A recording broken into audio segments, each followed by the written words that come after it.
र साथीहरू आज चाहिँ मैले एकदमै हाम्रो लङ्के बिरालो छ कि यसको पात डाख्ला चाहिँ सबै वेस्टेज भएर लोप लागेर चाहिँ सुँगुरलाई हुन्छ उनीहरूको बेस्ट फुड हो भनेर चाहिँ पकाइदिएको।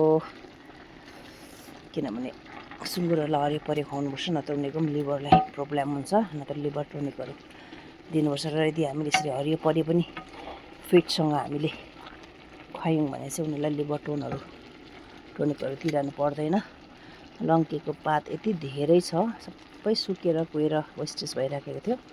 आज चाहिँ मैले अल्छी नगरिकन चाहिँ लिएर काटेर चाहिँ अब दाउरा पनि धेरै चाहिँदैन, यसमा राम्रो दाउरा चाहिँदैन। बारीको डालमा डिलतिर चाहिँ त्यत्तिकै अब यसरी हाँगाबिगाहरू है खेर गइराखेको हुन्छ, त्यसले यति अल्झाउँछ पनि। र यदि हामीले यसरी चारो दानाहरू गाईलाई खोलेहरू पकायो भने चाहिँ त्यो हाँगा बिगालेर पकायौँ भने बारी पनि क्लियर हुने।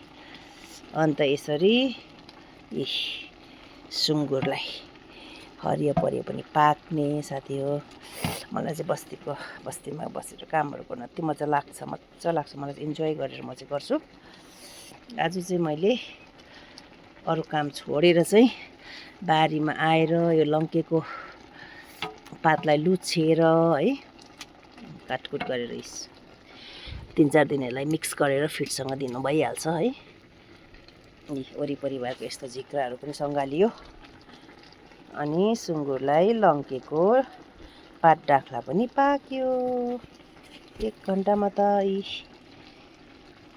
यस्तो छ है साथी हो गाउँले लाइफ, गाउँले जीवन। अल्छी गरेन भने साह्रै रमाइलो छ, अल्छी गर्नेलाई त फेरि गाउँले लाइफ त साह्रै नराम्रो बताऊ है साथी हो।